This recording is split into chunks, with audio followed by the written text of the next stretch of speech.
A year ago, I made the decision that changed everything for me. I chose to abstinence, and God met me in this journey. So, if you're in a season of waiting, healing, obedience, trying to figure it out, this message is for you. Hey there, my name is Monica McQueen. I'm an entrepreneur, an author, a speaker, and a fatherhood advocate. And I am so excited to share my testimony with you on today. A year ago, I made a decision to abstain from sex. And let me tell you, it has been one of the best decisions I have made. Now, I've made this decision before in past times, right? But I made the decision because I was in a whole situationship last year for about 9 to 10 months of 2024. And let me tell you something, it is nothing but the grace of God that I am here without a 2-month-old baby. You heard me right. If it had not been for God and his hand over my life, December 2025, your girl would have had a 2-month-old baby.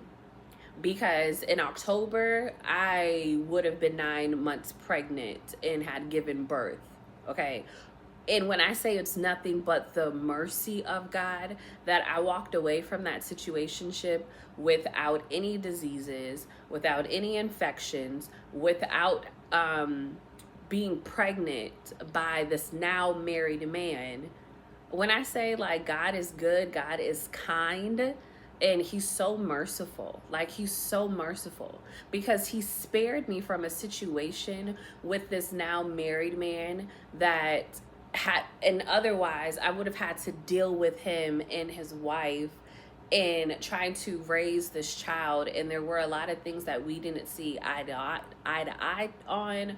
We had different beliefs when it came to certain things, and that just would not have been the ideal situation or environment to bring a child in or to raise a child. And so when I say I am so grateful to God for sparing me, for taking me up out of that thing, sometimes God knows that it's going to be something big. Sometimes it don't have to take all that, but some of us who are a little hard-headed, you like your girl here, the Lord knew like, okay, it's gonna have to take something big to get your attention before you go into something that you are going to regret, right? And so December 28th of 2024 was the day that I was like, you know what? I am not living out the life that I know God is pleased of. Like I would be sexting this man during whatever type of work hours, even at church. I mean, serving in church, leaving Bible study to go meet up with him, leaving a day during family reunion to go hook up with him. I was doing all types of stuff that I should not have been doing. But like I said, by the grace of God, I don't have to be in a situation or tied to a situation that's connected to him because of a child. And not that a child would not have been welcomed, it's just not the most ideal situation to bring a child into.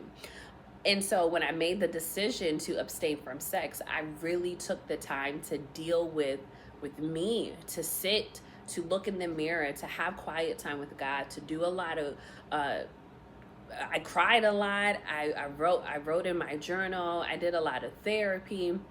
I really had to understand, like, Monica, how did you get here? You've gone 5 years being abstinent, before in past times. Like, why was it this said person got you caught up? Was it because it was my first time ever experiencing the bare minimum from a man? Was it because there were still some unmet desires of my heart that I really had not been bold enough or vulnerable enough to tell God about? Was it also the simple fact that let me be real, I didn't know the next time I was going to get this type of attention and affection and support from a man. Like, although I experienced some bad things, there were a lot of good things that I took from it. And I had not experienced that from a man before in my life, as far as like him just stepping up in places that a man has never stepped in before or even thought to care about, as far as putting groceries in my house, making sure I had gas in the car, paying for my nails and different things like that. He was just present, and I had not experienced that before. But it was as if I was that picture of that little girl that is holding that little teddy bear, and she's holding on to it, but then you have God kneeling down with this big teddy bear behind him. And I was like, well, God, I want to hold on to this. I know he's not the person. I know in my heart that, he has some ways about him that don't please you. And I know you more than likely have something and someone better for me, but I'm scared. Like, y'all, can I just be real and honest with you? Like, April of 2026 will mark 10 years that I have been divorced. And I didn't think I was going to remain divorced this long. And it's like, God, when's it going to be my time? I've clapped, I've cheered, I've been excited for other people who have been engaged, who are now married, they're having kids. Like, I'm excited for them, but it's like, God, when's it going to be my time? Like, I feel like I'm a great person, I'm a great woman. I don't know how to be a good girlfriend. Like, I'm a wife, okay? So when I've been with the man, he got wife things, and not just always physical. But you know what I mean? And it's just like, hello, hello, hello. Okay. But during this year, it's really taught me that there were still a lot of things that were um not really shared with God. I had to get real and raw and ugly with God, but he's my Abba Father. So he knows these things before I even say them, right? So he knew. So fast forward, every month that I celebrated my reclaimed purity, I celebrated the small wins. I told my accountability partners, I went and got a scoop of ice cream. For the first 3 months, I went to one of my favorite ice cream places, and I got a scoop of ice cream for every month that I had celebrated reclaimed purity. Just the first 3 months, so don't y'all come drag me like I had ice cream all 12 months, okay? No. But I did something small to celebrate because I wanted to make sure that I was really intentional about it. Speaking of intentionality, what I also did was I made sure that what I was watching, what I was listening to was guarded, and I made sure that did not take me over the edge. So if it was something sensual that I saw on social media, I reported it, I blocked it, I unfollowed. I cleaned up a lot of things that were in my like my list that you have, like say like on Amazon Prime. If there's things that you want to watch, I took all that out, so then it would not recommend me any titles of things that would push me to the edge. Now I will be honest, there was a time during my 1 year where I felt like, okay, like I'm good, I'm strong enough, I can watch this movie. I forgot the title of it. It had something to do with like an affair, and by the end of it, I was pleasing myself, and I had watched a porn clip. I'm just being real and honest. That's what you're going to get from me in this channel. And it was afterwards, immediately, I felt convicted. Previously, the conviction would not come in until like a couple of days. And I would feel so bad and I would say nothing. But it was like immediately when it was done, I was on the floor in my apartment and I was crying and I was repenting. And what should have kept me quiet didn't. So the enemy did not win because I immediately sent out messages to my accountability partners, and I told them what I watched. I told them what I did.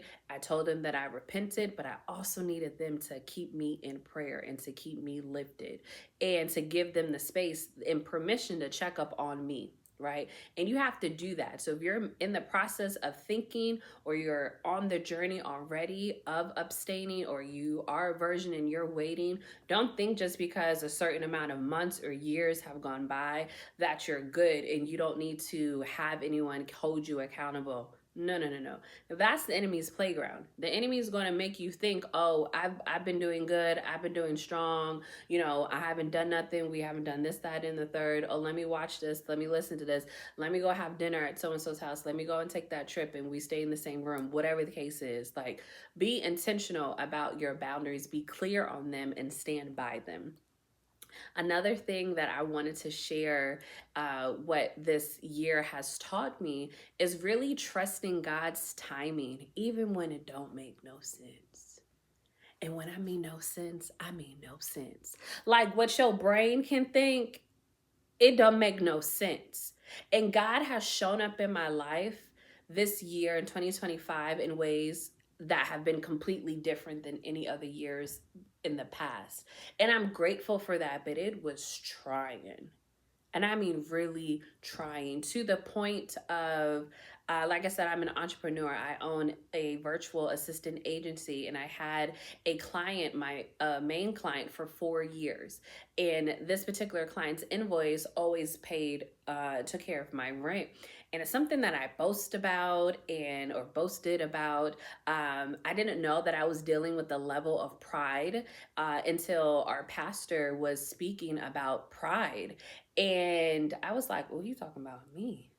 Like when I say like I would boast, I'd be like, oh yeah, that's Rent Bay. He take care of my invoice, blah, blah, blah, blah, blah, blah. I never gave God the glory, never even acknowledged it. Like, no. And it wasn't until that client started going through things in their own life that they had to like cut back, and they're like, hey, this month I'm not going to be able to do the automatic payment. I'm going to have to make small payments. And that started to push me back into a corner, to the point where I was starting to face legal fees and eviction notices. And it was just like, okay, God, what is going on? Like, God started shaking stuff up. And it wasn't until like I fully surrendered and was like, God, I don't know what this is, but this feels like a shift. And I'm scared because what I get from my full-time job does not cover my full rent with just one paycheck, and for me to be able to do whatever else I need to do within that paycheck. And so I wrestled a lot, and I was just trying to hold on. I was trying to work something out. All of that failed. And so as of, I think, July or August, I have not had a reoccurring client. And that's been scary because who likes not having their bills not paid? Not me. And I really had to trust God. And when I say the moment that I surrendered, and I mean truly surrendered from my heart and not just from my words, but also in my actions and showing up, God started stepping in and started putting me and my business in conversations, in rooms, in states that I have never been in before. And people started sending me people, or we got connected, and I did small projects here and there, or I had conversations with people, and they're like, well, Monica, what do you need? And one thing you need to know about me is sometimes it is very hard for me to ask for help.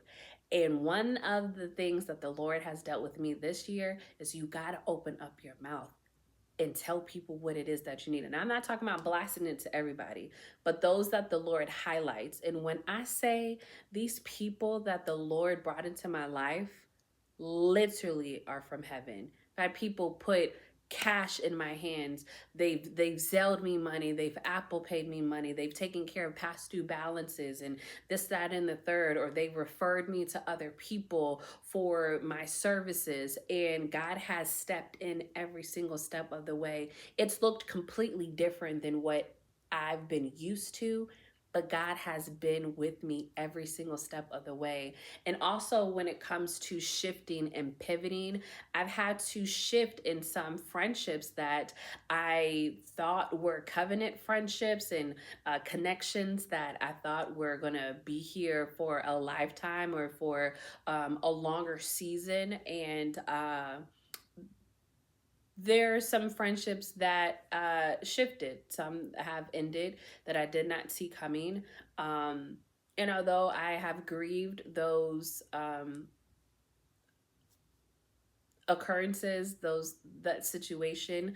There's no love lost. I wish them all the best in their lives and the things that they do, but it really reminded me how to better manage my connections with people, how not to be so open and willing to share, and just to make sure that I continue to pray and discern more, observe, um, and just to be a little bit more guarded, still friendly and open to friendships and connections, but just making sure I'm being careful with what I label someone as a friend or a covenant.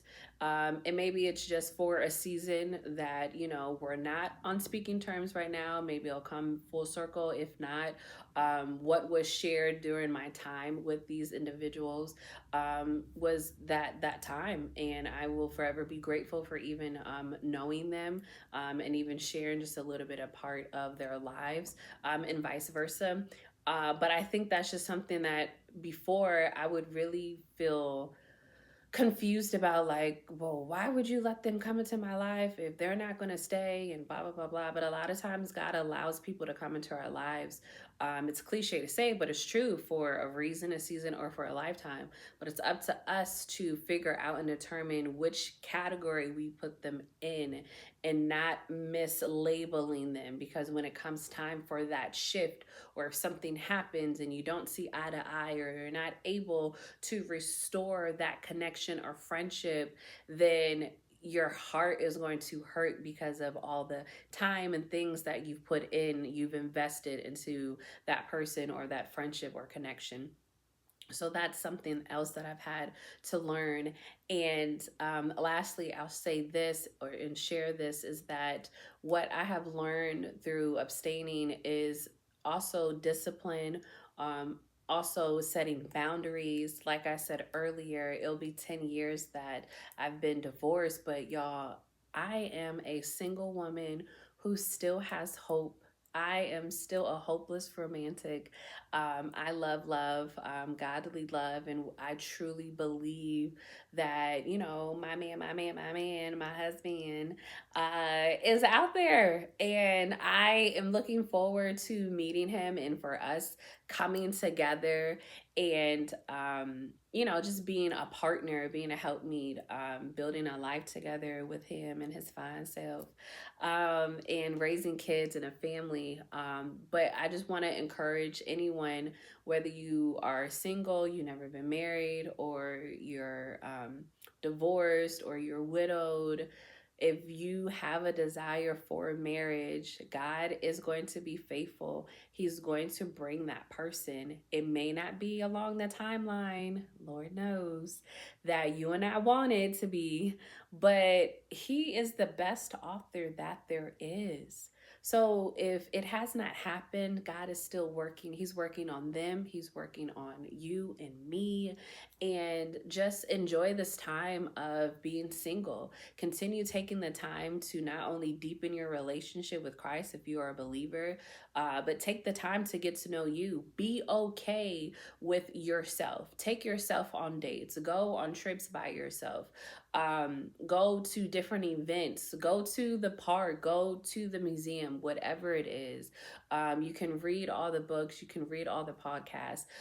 But until you actually do the work and continue doing the inner work inside of you, um, that's just going to be a recipe for a disaster if you're just waiting to get connected to your spouse. If you're going to look to your spouse to be the person to give you your peace and your happiness and your fulfillment, and no, they are not your Lord and Savior. Okay, they are coming to be an addition to you, to help push you to be better, and yes, to love you, and yes, you'll find some level of happiness, but that should not be your end all be all. And so that's something I've had to learn. And so now I love being by myself. I'm an extrovert, if you haven't noticed. I love people, I love talking, I love socializing, but there are some moments where I just want to be home, rubbing my feet together, as we say, watching something good on TV, eating some good food, or reading, journaling. I could go out to the park, I can go to a restaurant by myself. Like, I am good in my own skin. And so I hope anything that I've said has brought you any type of encouragement or motivation and inspiration, just to keep going, keep trusting God, even when it doesn't make sense, even when you got tears coming down your eyes. He collects all of your tears, He sees everything. I don't care what has happened. I've gone through some different pivotal things, like I shared, financially, relationally, but 2025 was still, and it's not over yet. God got 2 more days. God still has time. He still has time. So I love you guys. If this video has been encouraging to you, please like, comment, let me know any thoughts. If you have any prayer requests, I want to connect with you. I want to build the community. Also subscribe. That way I know that this video is a blessing to you. Share it with someone else. I'm going to be posting more videos, sharing more. I have these conversations from time to time with different people, and it's, God just has been putting it on my heart to share more of my testimony and things, because it's the whole thing. It could be a whole movie. But thank you all so much for tuning in. I love you guys. Have an amazing the last 2 days of 2025. God bless you. Take care.